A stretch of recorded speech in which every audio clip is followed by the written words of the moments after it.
Mill Media, providing equitable access to STEAM-based experiential learning.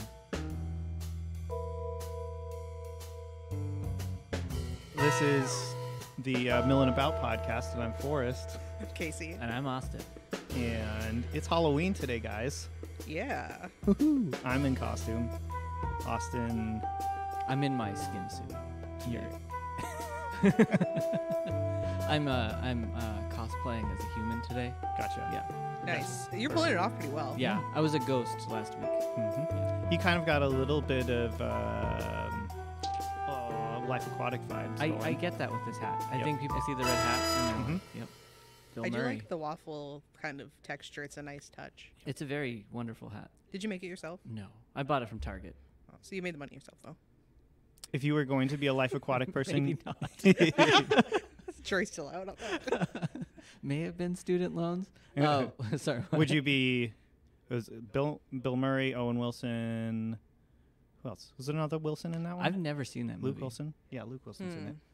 I don't know. It was probably the normal cast of a Wes Anderson movie, I would assume. Yeah, all Yeah. the same people. Did you see Asteroid City, speaking yet. of Wes Anderson? So good. No. Yeah, it was really interesting. I thought it was beautifully shot. Yep. Yeah. It was so creepy looking because the whole vibe of the set is like you're looking at a movie set, Mhm. but like you're seeing the set. You're not seeing like what the cameras and the It's editing do. It's like movie set and a play Yeah. at the same time. Yeah.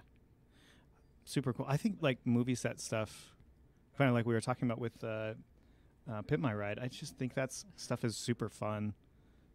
I guess that makes sense as a like maker sort of person. Like that's what Adam Savage does. Yeah. He Mhm. pimps people's rides. Yeah. Yeah. And studio sets. And Yeah. Cuts aluminum balls in half. and he pimps their myths. Pimps their myths, yeah. Yep. I just saw like the Mythbusters like on a commercial the other day. I almost didn't like recognize them because they like they aged as like as one is to do. Right. But I was like, who are these people? They look familiar. And I was like, oh my god, it's like the Jamie and Adam. yeah. Well, it wasn't Jamie and Adam. It was like the other people. yeah the Yeah. redhead and then the white guy. Right. Tori and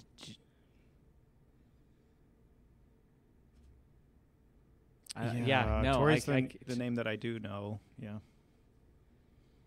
It's Anyway. gone. Yep. Yeah, I It's can't remember gone. the other one's name. But I was like, holy shit! Like I haven't seen those guys in forever. Yeah, I believe Grant died. Yeah. Yeah. Oh, I think he died like last year or the year before. that's No, it was like 4 years ago. It was, Oh, it was really? before COVID. It was just before COVID. You know. Yeah. Time pit was Yeah, COVID. 3 years? What? I'm what's it still called in the 25. Marvel? What's it called in the Marvel universe? The blip. Is that what it's called in Marvel? The like time period like between. I'm more of a Dark Horse kind of girl. Oh, okay. I think it's called the blip. I don't know. Like those years that we lost that kind of Definitely don't count. feels like a blip. But like also felt like 40 years. I was 25 and then I woke up and I was 29. It was weird. I had like started college like the quarter before or the term before that. Like everyone got shut down and I was like, oh yeah, I'm gonna like go back to school. I'm gonna make all these friends, and then I just was like at home doing school the whole time, and I was like, this is not what I thought college was gonna be. I loved it. Yeah? I miss it. It was amazing. I could play Crash Bandicoot and then go to class, and then I could go back to playing video games. I do miss not having to wear pants. True. True. Yeah. Yeah. I think, man, I don't know. It was so nice to like have permission to just do nothing or do whatever you wanted. Mm-hmm.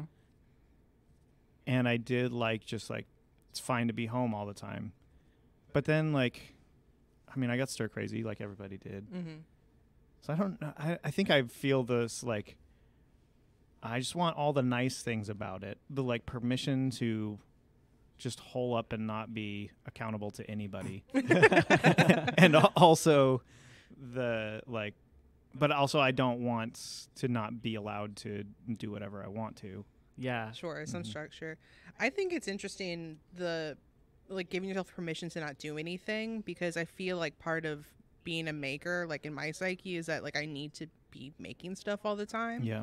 Or how do I earn this title? Yeah. And I have a really hard time giving myself permission to have creative rest time and like not always be in the middle of a project or several projects. Yeah, that's good. Yeah. I think you need a change in perspective on what productivity is, because like there isn't a difference between like physically producing something and then thinking about it, because like some people, my fiance's dad, for example, he will think about a process for a long time and then do it once, and so while he might not be like physically like in the space where the thing is being built or whatever else he's doing, he's still processing that thing on how he's going to do it. And so when he actually applies it, it's not, oh, I'm scatterbrained trying to figure out this process. It's thinking about it to doing it. And that's something I've been trying to model a little bit more, just because like you can't be like physically productive producing things all the time. You're going to drive yourself crazy. Sure. I guess I look at like my process, and then I look at the processes of people that are makers that put themselves on like YouTube, and so it's like for example, I'm getting into like film photography. So I've been watching this guy Grainy Days, and it's like every week he has like an hour video out, and it's like all of these shots that he took, or like this big huge like road trip he went on. We got all these like really awesome shots, and then he had time to like edit like 40 shots, and then I don't know, I'm just like, oh, what am I even doing? Right. There's almost like there's like the myth and magic behind like watching a YouTube video. You're like, oh my gosh, they were so productive, but they edit out all the time that they spent going, what am I gonna do? Like they don't put any of that in, so it feels like anytime you don't like do that as well, it's like, well, what's the point of me? I can't do this then, or something, right? Yeah, totally. But I do appreciate like being able to see behind that curtain a little bit and be like, oh, this like video that came out sequentially, like one in a week, like they could have been working on this whole project for like a month or 2 months, or they have like an editor that takes like the whole load of like going through their footage and like putting it together, which is like, hours and hours of work in itself. Yeah, the thing that like I get overwhelmed, or I feel some, I guess, imposter syndrome or like frustration with myself watching that kind of stuff. First by like seeing, oh man, they're making these things like so regularly and so consistently, and they do good job every time. And then also I start to think about like they're also doing all of the YouTube, like all the production piece for their YouTube channel, and I'm like, how do you do that? Like I know that for a lot of them, like that's their job. Like they're not working 40 hours a week at another job. Some of them maybe, but or they have funding to keep them from that stress to an extent, right? Yeah, or not, I guess. Right. I mean, I have no idea. But that's I think when I hit that piece of like they're also doing all that editing and like maintaining their social media pages and stuff. I am not up to that level, and then I feel like, oh, what am I doing? Sure. Do I even make things? That's how I feel. Well, I honestly, I've been thinking about that quite a bit lately. I started getting into more art and, learning how to screen print. I want to start printing and selling those items. And I ran into that same problem. Like, okay, I looked into Etsy. Etsy's a no-go. There's so many fees, right? And then there's like the TikTok shop, and then there's, other avenues for selling things. But like then it comes down to the advertising of those things to draw people to your thing, because like there's so many items on the internet that you could buy that at a certain level we're now selling to people based on like if they like you or not. Which is it's interesting. It adds another depth to like how you buy, or impulse buy even. I don't know if either of you have looked at the TikTok shop at all. No. Yeah, it's crazy. It's like I can see TikTok devolving into a bunch of ads made by people trying to make money. It's gonna. Yeah, naturally. But you know, they build like these small little micro followings of people, and then they just start to sell their stuff that way. There's a lot of soap makers. Yeah. Because people like watching soap making videos. Yeah. Mm-hmm.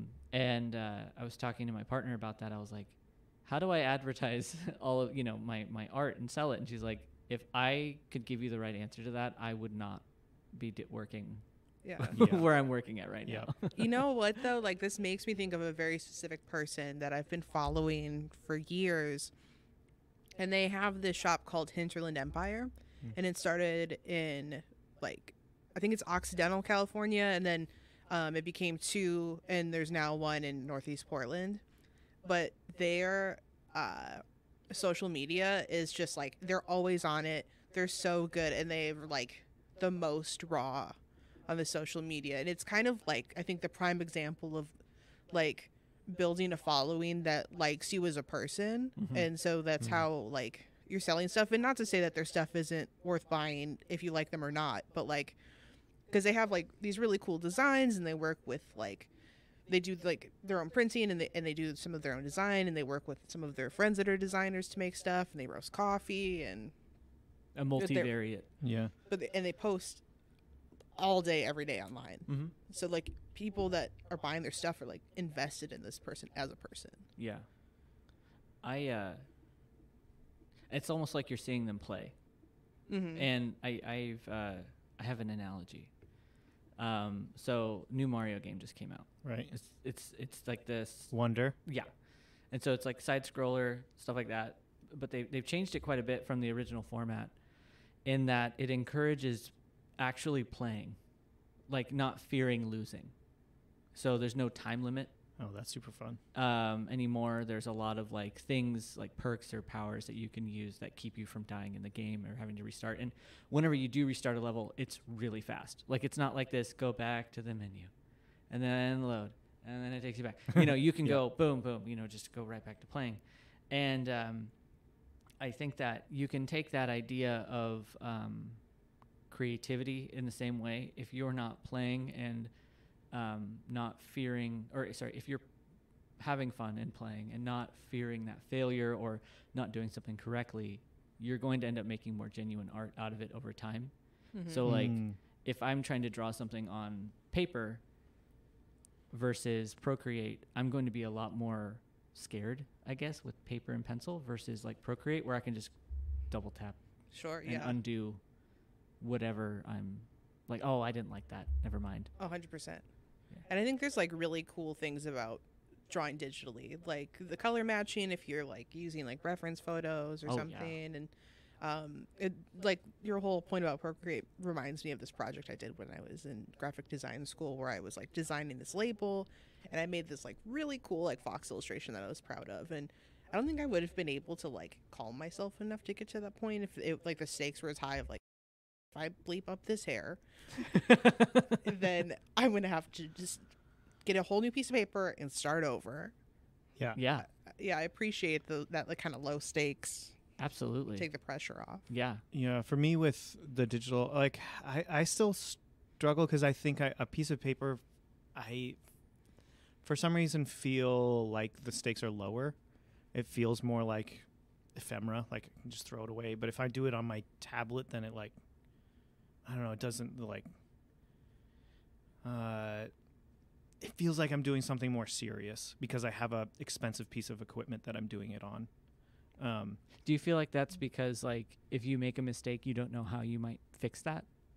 No, I know. I mean, I know how to fix it. I think it's like I totally connect with the idea of, like, it's easier in a digital space to do a lot of things and, like, try stuff because you can just back out of it and you don't lose your whole piece if you, like, realize that you have no idea how to watercolor. But I think that initial, like, drawing stage, like, I love doing it in a pencil because I think I'm just, like, familiar with it, and it's comforting, and it feels like I can just recycle this piece of paper if I don't like it. And the piece of paper costs, in my mind, costs nothing. But where was I? I've been doing, using Procreate to do animation lately, and there's like I've wanted to do animation for a long time, and I've tried little bits of stop motion stuff, and it never like. It's just, again, kind of like the social media thing, the like editing stage of like how hard it is to piece everything together with a program that's open source or on your phone, and not just like take all your time putting the pieces together. Like it's just been too big of a barrier, but now using Procreate, it's just like, it's just adding layers essentially. Oh, yeah. Do another layer, and then it's not that it's, you know, adding a new frame, but it's basically the same. And like I've done a whole bunch of animations that took me not very long. Oh yeah. And it's just cool to like, oh, I can actually do this now, and like I don't know, it's super fun and opening up. Yeah, I think the digital art just kind of opens up doors that felt closed before. For sure. So a question for both of you then would be, so something I struggle with is how long does it take me to produce something that I'm satisfied with, like in a project? And some people will often like think of it in like layers, like, oh, you have to do this stage and then this stage and then this stage. When it comes to starting projects that you've been successful with, is it because that you were able to get something going quickly and finish something quickly, or what was it that kept that motivation to finish that process instead of like, you know, oh yeah, that ball of yarn is still there? Right. I mean, I think when I was in school, like it was definitely like the assignments helped create Deadlines. deadlines. But I feel like in real life, when I have no stress about something and I am like able to sink into the fun of creating, that's I think when I'm able to produce more stuff that I really enjoy. Like the final product and the process is actually one that like I'm there for, and not like, oh, I should do this, but you know, I'm actually gonna like watch another episode of Bob's Burgers instead. Yeah, it's a deadline helps me, even though it also like adds a lot of stress. Also, I think along the lines of what Kacey's saying, permission to do, I don't know, I guess just permission to like try things. Helps a lot. It helps me feel like, okay, this is not, the stakes are not like match, you know, the level of artistic skill that some other person that I admire has done. Like, I think permission to play a little bit, and that helps me, you know, not end up breaking whatever it is I'm making because I'm so frustrated that I can't do it perfect. Right. That's the thing that I get stuck on a lot, is I really value stuff that's not perfect. Like I really like seeing little things or even big things that are just like, oh, that's weird. If somebody was trying for perfection, they probably wouldn't have allowed that to happen. And I really like it. Feels like a little signature, but and that's like a value that I want to like inhabit in my own work. But then like I start doing it, and like if the guitar that I'm making, if the action is too high, it's gonna make me crazy, especially if somebody like comments on it. Yeah. Then I'm like, oh man, I'm a failure, and I should not do this ever again. And I'm gonna hide my work away and not let anybody see it. Hit delete on everything. Yeah, it's maddening because it's the thing that I'm like kind of proud of, and then if there's any like criticism, or even if it's not criticism directly on my work, I just like hear a podcast where somebody talks about, oh, I don't really like it because I don't like this other thing because it has this flaw that a piece of some of my work has. And I'm immediately like, gosh, I suck at everything I do. That's how it feels. Yeah, like kind of internalizing other people's opinions about like what you're making, even though they might have never even seen it. Or Yeah. and this, I also have an issue kind of similar where I think that someone else's opinion is like the standard, you know, which is frustrating to me because I also appreciate having things not totally perfect, but like also this weird drive to make things perfect. So there's not like, oh, I mean, but I think that this could be like an inch over this way and it'd be so much better or something, you know? Right. And nobody's going to notice that. Right. Nobody. You will. Mm-hmm. Nobody else will. Right. Well, the thing is, there will be like one person in 100 who does notice it, and that one person noticing it is, for me, that's going to be like, I can't sleep at night, like, you know, like. Well, and you could also think about it as there will be one person that notices it and hates it, but I think that just based on polarity, there has to be another person who notices it and loves it for that. Yeah. So it depends on which one you want to focus on. Right.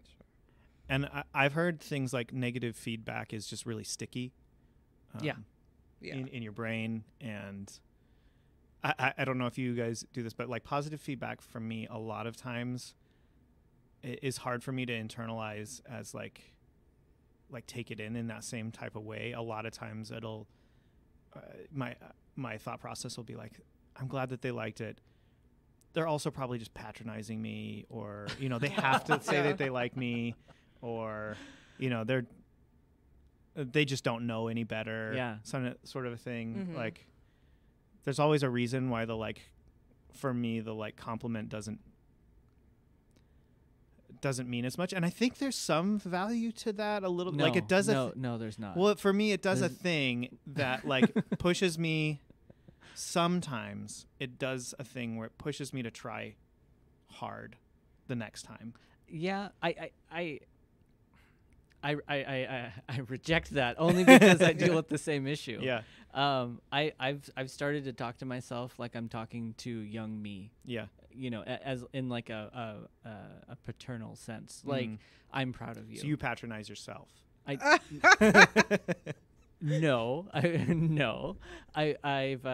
Because that type of thinking doesn't get you to produce something. Yeah. Because it ends up making it so that all you're doing is you're just practice and you're not actually being vulnerable and sharing that thing and being proud of yourself. Yeah. And so I've taken to trying to just changing what that voice says, because like, I mean, I imagine, do you have a narrative in your head? Oh yeah, all the time. You have a narrative in your head. I have a narrative in my head. And so I think that we can shape what that narrative says to us. And a lot of the times it's either like our parents, like the voice that they put in us at a young age, we can still change that. Yeah.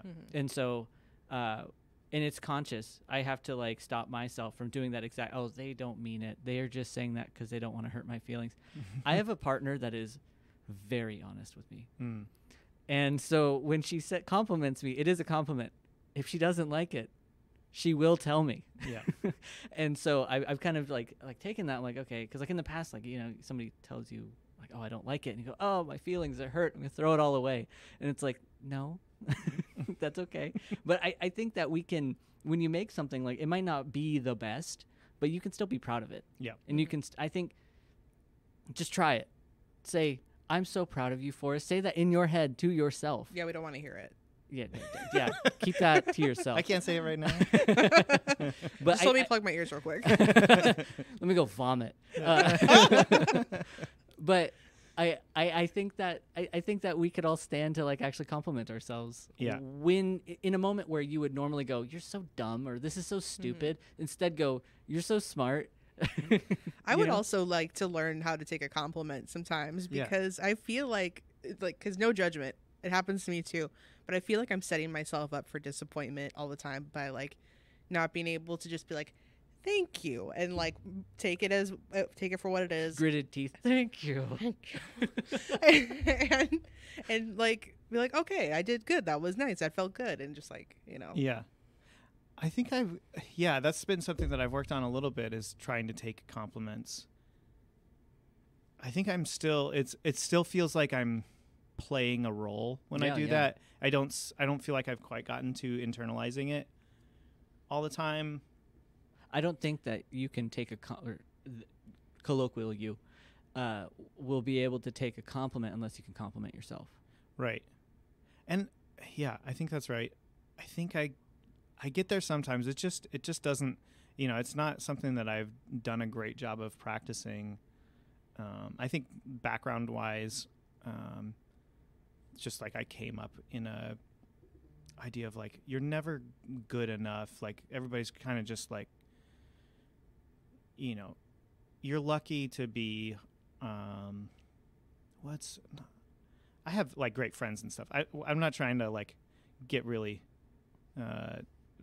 dark or anything, but just like I think it's always been a like, even with like sports, like it's if you're not progressing, it makes me think of like in Tommy Boy, the dad is like the slogan for the his brake pad company is like, if you're not growing, you're dying. or alternatively, if you ain't first, you're last. Yeah. So, yeah. Right. Is that Ricky Bobby? Yeah. Yeah. Yeah. That kind of mentality of like, you should never be happy with anything other than the best. And if you're the best, like, you better stay the best. Yeah. Sort of a thing. Totally. And it's a hacky sack you have to keep. Right. And I'm not the sort of person that like either that has that, the Mamba mentality or anything where like like a snake. Kobe like, Bryant. Oh. or like Michael Jordan, those people that like they get to be the best because they just are like so hard on themselves and on everyone else, and probably they had a parent who was like crazy hard on them all the time. Yeah. That sounds awful. Yeah, but that's not me. It's like if I'm playing a game with somebody, I will probably play to their level. And you mean you don't just like dunk in your kid's face? Oh, I do that, but like that you get out of here, scrub. Yeah, you have to do that, right? Oh, geez, but yeah, it just like brings up so many memories. Well. Would you like to dissect that? Another time. But yeah, if I'm playing a game and like I just want it to be fun. Yeah. So there's who wrote it? Jules Pfeiffer, I think, wrote a comic or like a short comic story that I can't remember what it's called. But essentially the premise of the story is the main character ties everyone at every game he plays. Mm-hmm. It's always a tie. So if he's playing the best player at baseball ever, it's a tie, and if he's playing like a kid, it's a tie. Right. And I feel like I'm not good enough to play at that level with really good players or anything, but that's how I feel. Like I'm going to probably rise to the occasion if I'm playing with better people. But if I'm not going to probably be the best player on the court almost ever if I'm playing basketball, which is not very much anymore, surprisingly. But I wonder why that is. Yeah. Yeah. My knees, I guess. No. Too many You hear that kickflips. popping? No, That's my knees. it's because I And my prioritize nose. skateboarding. Right. That's why. I don't want to get hurt playing basketball. I want to get hurt skateboarding. I just I wanna come I in don't with a I don't real want to good twist one. my ankle. I just want to see my femur poking through my knee. All or nothing. Just Again, perfectionism. If you ain't first, you're last. Yeah. Yeah, that's right. You call that bleeding, son? So, not to kill the awesome conversation we're having, Yeah. but our time's almost coming to a close. Yeah, And we it have is. a really fun new section. Oh, yeah. Or segment Segment. to do. Yes, we do. So what we're going to do is we're going to work on putting together a Mill playlist. And because we all really like music, as evidenced by the, what was it, 3-hour conversation we had before actually starting our podcast last time about Yeah. music. Right. So the idea I'm thinking is like music that, for this playlist, music that like, that we want to have playing in the mill, like music that motivates you to make or has some kind of, maybe it doesn't have to be on the nose. Like, and this is a song about like I don't know, building Legos, but it could be. I would love a song about building Legos, actually, but that sounds really fun. But just anything about like kind of the creative process and like, or that just helps you in your creative process, I suppose. Mm-hmm. Honestly, I think if you just had a metronome playing, that might be the most effective way. Which segues into my song, album, artist specifically. I really like Run the Jewels. Yeah. It's trap rap, and it just keeps this steady beat and this steady tempo through all of their albums. It's just like this ticking clock through the whole thing. So you can have it playing and you're just like in the flow space where all you're thinking about is what you're doing and not about the past. Oh yeah. Because that's what ruins creativity, is nostalgia, in my opinion. Interesting. You feel like nostalgia ruins creativity. It takes you out of the present moment. You're no longer with your physical space. You're with your memories. See, I think I see what you mean for sure, but I think I like nostalgic things. Oh yeah, yeah. I like a hint of nostalgia. I mean, Stranger Things is fun because it's full of nostalgia, but I think I know what you mean too. The dude like, just walked by. Oh, that's Hollis? Hollis? Yeah. No, he just always looks like that. No, but he was wearing like he's got the sweater, like the Pendleton sweater. Yeah, he's got the sweater. But when I say he always, did I mitserate on your rug? Obviously, you're not a golfer. Okay. All right. I can go now. Okay. Who else's song? Oh wait. So is there? We're trying to make a song this specifically. This will not be a, play in your K-12. Run the Jewel song is not a play in your K-12 classroom sort of thing. But it's my squatting you learn song. a lot about socio-political. Sure, I'm not saying it's not good. I'm just saying it's like well, some kid is going to quote a line and you're going to have to explain to somebody's parents something. I can think of a couple. Yeah, do you have a Run the Jewel song though that you actually go to? I actually have a hard time. Or an album that you? Yeah. I would think that they're. Oh. That's hard. That's a hard. The second album is just Run the Jewels. RTJ 2. Yeah.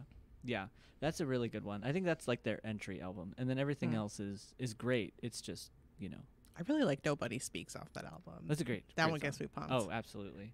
I lost 50 pounds to Run the Jewels. Oh yeah, it's like I was saying a moment ago. It's like my squatting song. Oh yeah, no, Yeah. great workout music. Yeah, I read a novel to RTJ 3, and so I just think of that novel, and then I skated a lot to RTJ 4. Oh yeah, I could see that. Yeah, sure. I like that one a lot. They're like in their like late 40s, 50s. That's It's when they hit it big. It's funny. I've been listening to The Whole World occasionally. By Outkast. Yeah. And Killer Mike is on that. It's Killer Mike and LP are the. Oh, I didn't realize that. Are the rappers in Run the Jewels, and Killer Mike is on that song with Outkast. He does a bunch of stuff with Outkast, I think, but they're all Atlanta. They're all Atlanta guys. Yeah. What is LP an Atlanta guy? I don't know. I think he's New York. New York. Yeah. But it's funny that song, The Whole World. I loved it in high school, and I recently listened to the Bandsplain episode about Insane Clown Posse, which is not a band I ever listened to. But now when I listen to The Whole World, I kind of hear Insane Clown Posse. Insane Clown Posse, and I can't do it as much. Like it doesn't go as hard for me anymore. Yeah. All you can think of is Fago. And he's back. Yeah. Yeah, that's literally what he Hollis. wears every day. That's just we've got some. So we're looking out a window, and we've got a window that you can see outside, and there's one of the LBCC professors, is He looks exactly like the dude. yes, he does. He also is wearing Birkenstocks with socks on right now. I Are love they it. I don't even jellies? need to I look. hope he drinks half and half right out of the carton. I'll have to ask him. in the grocery store? Yeah, Kacey, what's your song? My song is Trying by Bully, and I think the album is also called Bully. Self-titled album. Their first album. Bowling? Bully? Bully. Sorry. Trying by Bully. Yeah. And I think it's my kind of on the fly choice for this playlist today because it really relates to I think what we were talking about, the whole imposter syndrome and like not being able to like, you know, let yourself off the hook or, you know, whatever. Yeah. Mm-hmm. That's awesome. That's not a song that I know, and I'm excited to hear it. It's pretty cool. I learned about this person because I saw them opening up for the Descendants a handful of years ago in Seattle, and they sounded like super like rough and gritty on stage compared to like their album, but their album sounds like really good. Mm-hmm. And I was just like, oh my god. And then I like waited by the merch table and Oh, like that's the waited for them best. to like come out, and I was like, I like gave her a high five. I'm and your then biggest fan. yeah, I was like, I don't know you and you don't know me, but I love you. And I tried to give her a high five, and then she just like kept hanging on my hand, and it became a really awkward moment Aw. that I'll just always remember. That's Yeah. great. What a good what a good story. I'm excited about this song. It's And the they were whole playing with the album's Descend- really good. Is it sort of punk? Yeah, Okay. Oh man, I'm yeah. so excited. She's also really cool because she like writes and produces all of, and like Oh, nice. is like the recording engineer. It's just a single person. well, I mean, there's a band Okay. behind her, but like she's kind of like The the front singer is person. like the brainchild of like the whole production. Gotcha. Of it. Nice. Yeah. Yeah. My song for this week is "Constructive Summer" by the Hold Steady. It's like a power pop band. They always make me feel I don't know that they actually sound like him, but they put me in a Bruce Springsteen-y vibe. Just I want guess. that denim. Just like you work you know, the sort of thing you want to listen to after you worked really hard, like pouring concrete In or rural Wisconsin. yeah, or I yeah. grew up in rural Wisconsin, actually. Yeah. Wait, you did? Yeah, no, I'm so. I'm not joking. I'm so sorry. You It's okay. like, I got it out. when I like want to put my like, I grew up in New Jersey, Oh, okay. kind okay. of hard Scrabble, kind of.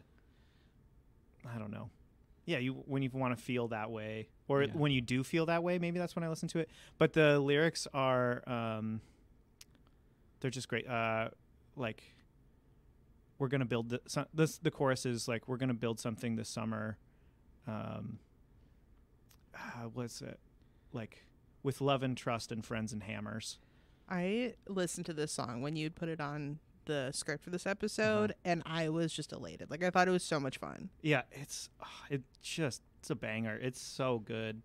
Yeah, definitely worth listening to. I think our whole playlist so far is like super worth listening to. Like, Yeah. this is really fun. Yeah.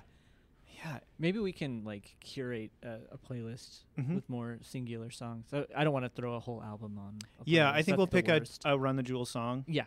Oh, maybe we could do one of the Meow the Jewels songs. Have you heard Oh, Meow the yeah. Jewels? No. Holy You know, smokes, that's what we're doing. Yeah, we could link That is the- high school appropriate too.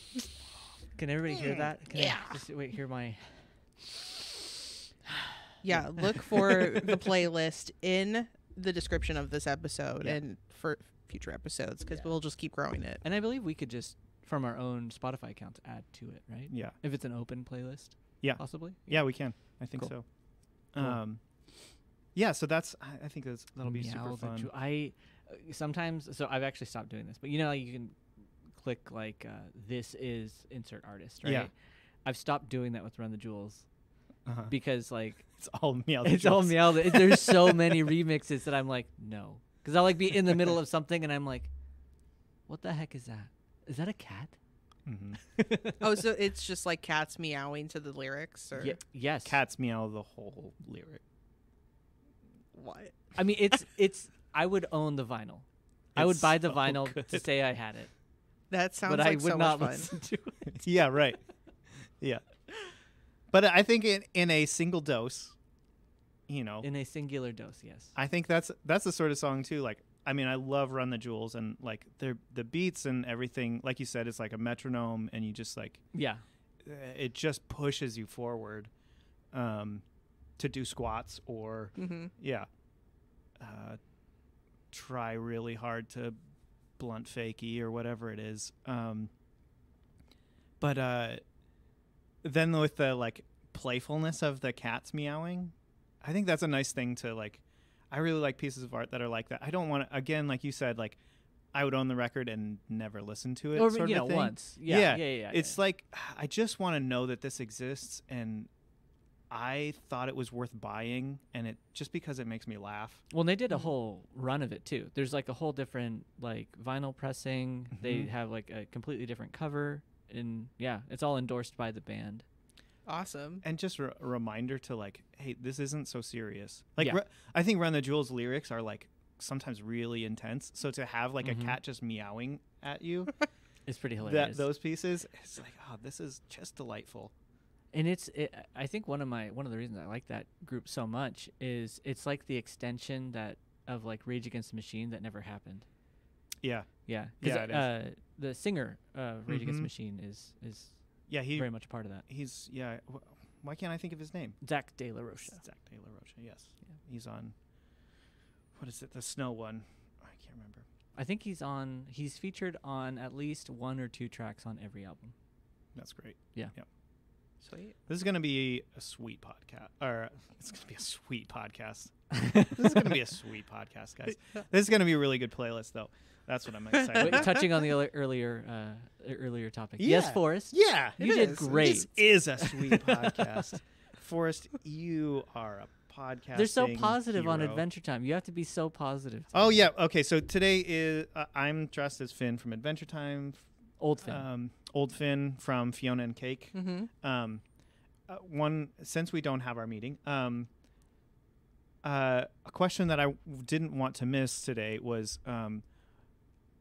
have you made costumes before? What kind of costumes have you made, or what's been your experience?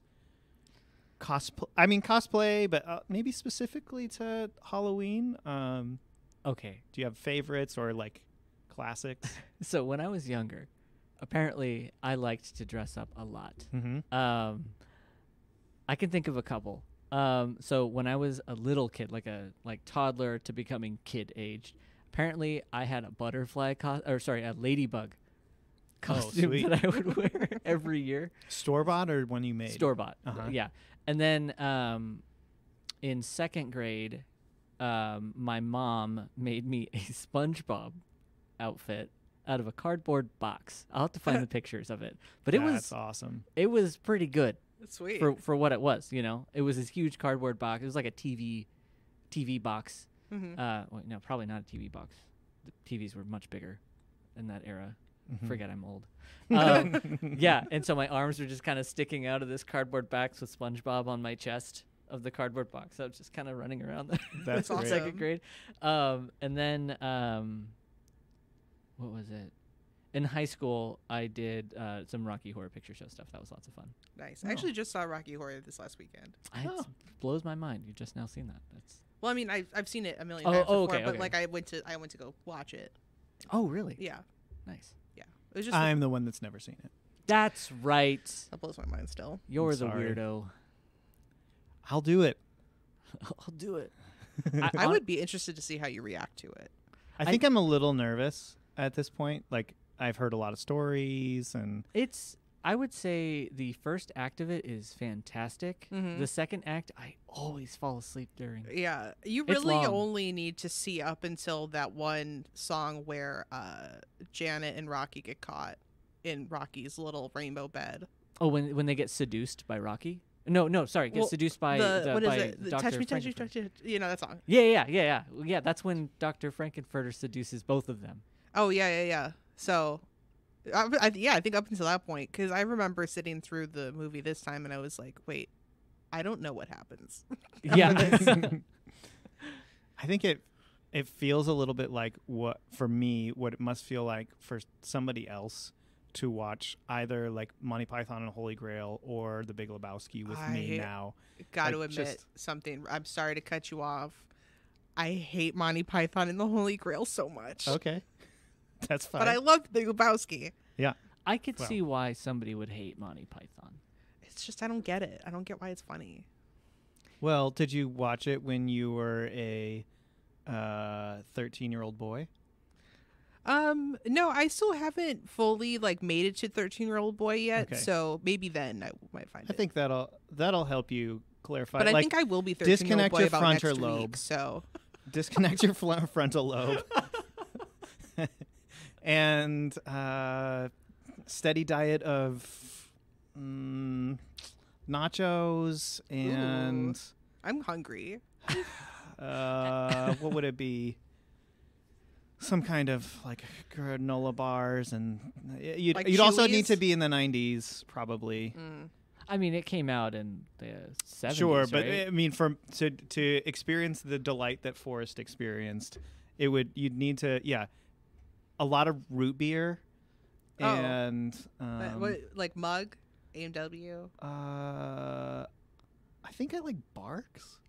Barks has caffeine in it. Yeah, that's That probably. explains a lot. Yeah. Yeah. I mean, it's just that manic energy, I think. I'll be honest. So I'm taking a class where we're dissecting MTV and YouTube music videos. Oh, Mhm. cool. And the first week was kind of in that Monty Python era when Pink Floyd wasn't cool, in my opinion. Mhm. It was before like Dark Side of the Moon came out, and they were kind of just like this like folk rock band kind of sound. Yeah. People are gonna hate this, but they made a music video that kind of had like those Monty Python kind of humor, and it made me so uncomfortable. And I don't know, and it's because I just don't understand it. Yeah. I'm not in that era, but like like when I watch Monty Python now, I'm like, I'm sure this was really funny to my dad Yeah. when it came out. Or like, what's that one where like The Life of Brian with the Protestants and the Catholics? Mhm. That was, I was just like, what am I? I need to leave. You know, Yeah. who even am I anymore? Yeah, I can't really watch the even Holy Grail. I can't make it through the whole. I have to like It's skip long. around. It's long. It just belongs in like YouTube shorts. There's that one scene where like there's like the old people take over the office buildings, and then the Yeah, is that even that? I don't think that's not It's even just- that's the it's just weird. that's the meaning of life, I think. I don't know. Regardless, yeah, mixed up. old Yep. humor, but Yeah. Casey, have you made costumes? Yeah, actually, and speaking of YouTube shorts, I was pulling up a reel on my phone because I like to get all goopy with makeup. And so a couple Halloweens ago, I did this. Whoa. That's not me, but I did the makeup. Podcast listeners, we are seeing. Oh man. that's so ooky of you. It is ooky, and it like took forever to help them scrub What- off their face. How would you describe? Is that clown? Is essentially like black and white clown makeup? Black and white clown with a third eye, and there's Uh-huh. like some blood, and then there's like a weird white poofy wig. Yeah. A Mm, bloody chin strap. A bloody chin strap, Yeah. That was fun. I don't. I think if I'm gonna like go for Halloween, like I've never been like the sexy cowgirl or like a character. It's like I'm gonna do something weird and creepy, and no one enjoys it but me. Well, I mean, maybe they do, but they definitely aren't cheering for me. Yeah, I'm the sort of person that doesn't like to be. I don't know if I don't like to be scared. Mm-hmm. I don't like dark things a whole lot. Mm-hmm. I was just talking to somebody about this. Like, I don't know exactly what it is, but it's too uncomfortable. I got to get out of the room, kind of a thing. When it's like dark and uncomfortable. You don't do scary movies at all. I can do a scary movie, but when it gets the dark scenes, like, I don't even really want to talk about this sort of things, but like things are happening that like really nobody wants that kind of a thing to happen. Not just like you mean that the guy who had the chest burster blow out of his chest didn't want it? no, that's I mean it's it's like you know, the sort of like, this is a little bit too real life. This is the sort of stuff in real life that I'm like deeply uncomfortable with that exists. Sure, yeah. So anyway, I feel like my Halloween experience is related though, because I feel like I always pick something very specific to go as that I really like. I want to be the person like somebody sees from across the mall and is like, that guy gets me. Yeah. But the thing about dressing that way, similar to like, you know, there's like one person that gets it and everybody else is like, what are you? And not like our friend the dude out there. Yeah, everybody. I mean, the dude, that's a great one. Everybody's going to get it, and you're just going to feel cool all day long. Yeah, and comfortable. Yeah. I think he wore that exact, because I took his calculus class last fall. Mm-hmm. I think he wore that exact outfit. Oh, yeah. Yeah. You mean like every Thursday? No, every day. Yeah. Someone should just go up to him and be like, are you Jeff Bridges? I wonder how often he does get like... he addresses it, I believe, in the syllabus. Okay. Yeah. Yeah. So he's not over the line. This is intentional. Bonus points if you speak this entire term in Big Lebowski quotes. I'm really kicking myself for not having. I would that. get an A+. Yeah, I could do all right in that class. I think I got a B. For me, I have made a lot of costumes. I'm realizing now. I don't know if probably not never, but I don't buy my costumes from stores, which both of my kids did this year. I was planning to make them Owl House costumes. We were all going to go as characters from this cartoon Owl House. But then my son decided he wanted to be Sonic, and my daughter decided that she's calling it a vamptress. Vamptress. I have to say the P. Excuse my plosive. I was saying vamptress. I just learned. What is vamptress? I just learned what plosive. Oh, this morning. The word plosive? Yeah. Sorry. Oh. It's a fun one because you do How? the thing that you're explaining by saying the word. Plosive. Plosive, yeah. Conan's podcast. Oh. Yeah. So she just, I woke her up this morning and said that she was, you get to be a bit vamptress today. She was, vamptress, Dad. And I kept saying it, and she was so pissed that I couldn't You're get it so right. uncool right now. I know. Yeah, that's exactly right. So she's a vampire enchantress. Okay, I no, think is that's the idea. yeah, Enchantress. Yeah. Huh. I don't know. What's the qualification? Sound like this of movie I just saw. I don't know. I think enchantress to her is like a fancy witch. I think that's what she thinks of. That? Okay. I don't know that for sure, but a vampire that gets magic also, like wands and things. Oh, okay. I think that's what she's thinking about. Sure. And then my wife is going as a skeleton suit. Sweet. That's always fun. Like Phoebe yeah. Bridgers. Yep. Should we just say she's going to Phoebe Bridgers? She Like should say Elizabeth, that. I just need you to know you're now Phoebe Bridgers. Yeah, right. Oh, she could take a guitar with her? Yeah. Oh, Yeah, do you have like a long white wig? Yeah. She's got Oh. blonde hair. Well, yeah, Phoebe Bridgers is, yeah, it's white. I actually did this on purpose. I've been wanting to talk about Boy Genius for the last few weeks, and no one's been picking up on my hints. Anyway. I still haven't listened to Phoebe Bridgers. I've been meaning to. I do this thing. I'm like a crocodile with new music. I need it to rot. Everybody needs to stop talking about it, and then I'll listen to it. But Boy Genius's Instagram is so good right now. It just I think makes I actually my follow heart them on TikTok. sing. They're always just like... I have heard tell of this. My experience with both Boy Genius and Phoebe Bridgers is like just the music, and Boy Genius is pretty much. I think I've just really experienced the like Tiny Desk concert. So I need to. I saw should that it was on the watch- Spotify. The what? The Spotify. In here the other day. So maybe we need to get a song going. Yeah. On KEXP, they did a cover of Wide Open Spaces by the Oh. Chicks. Yeah. And it is epic. Oh, Wait, that was sounds it? great. No, it was Cowboy Take Me Away. Okay. Sorry. Got my hopes up. I love the Dixie Chicks. I mean, I feel like the only good album is Do the they first go? Do they album. go by the? They go by the Chicks now, right? Yeah. 'Cause Okay, that's right. 'Cause- I'm behind the times on this. Yeah, I know. I forgot about that. I was just thinking about that the other day too. that they had dropped the Dixie bit. I think it was the Dixie has like negative connotations. Yeah. Yep. So for this year though, I made the fin hat, which means I had to learn how to crochet, which I did not know how to do.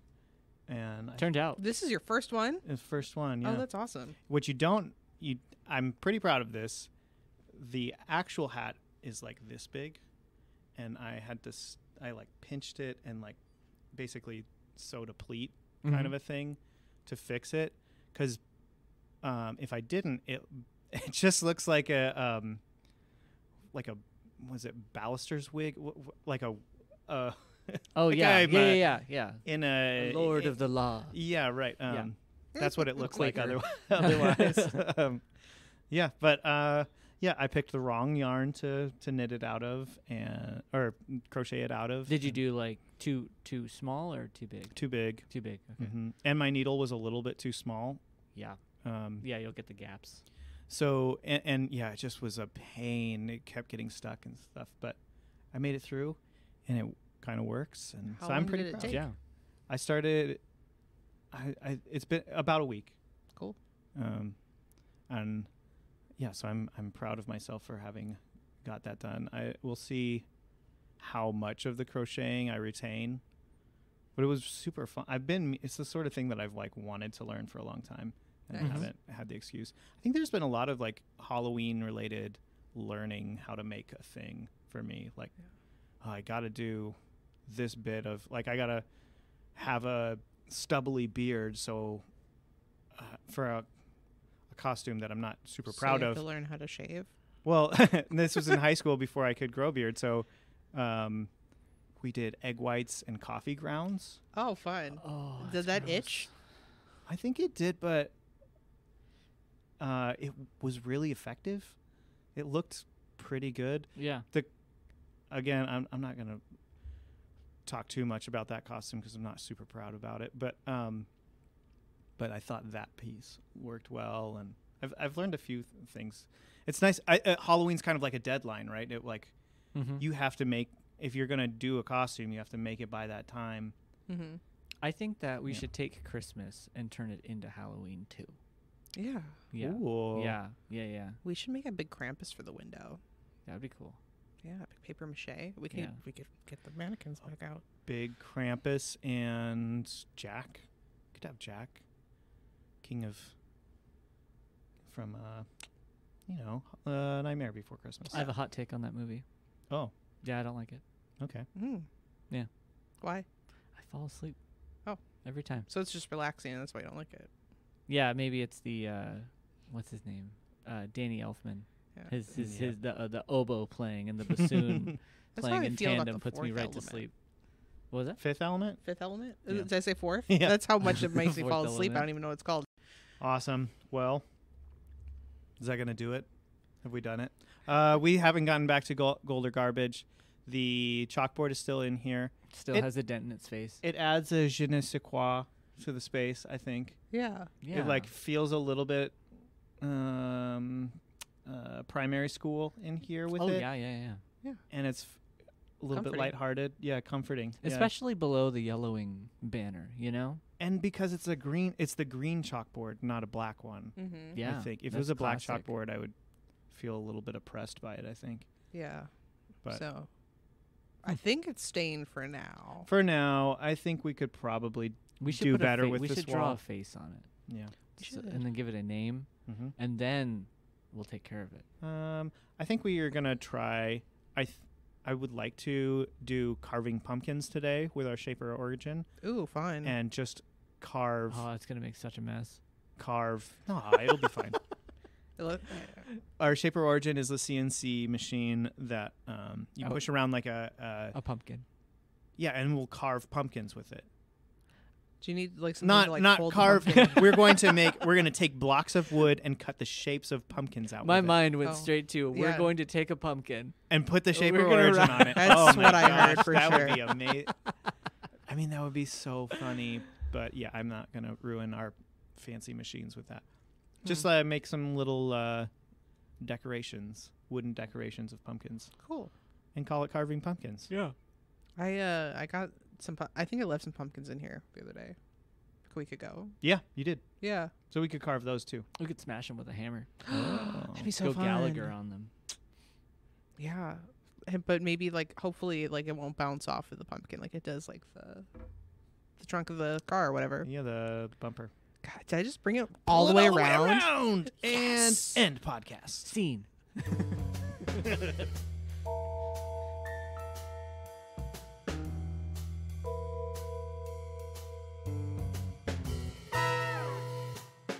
This has been a production of the Mid-Valley STEM-CTE Hub. Find us on the web at www.midvalleystem.org/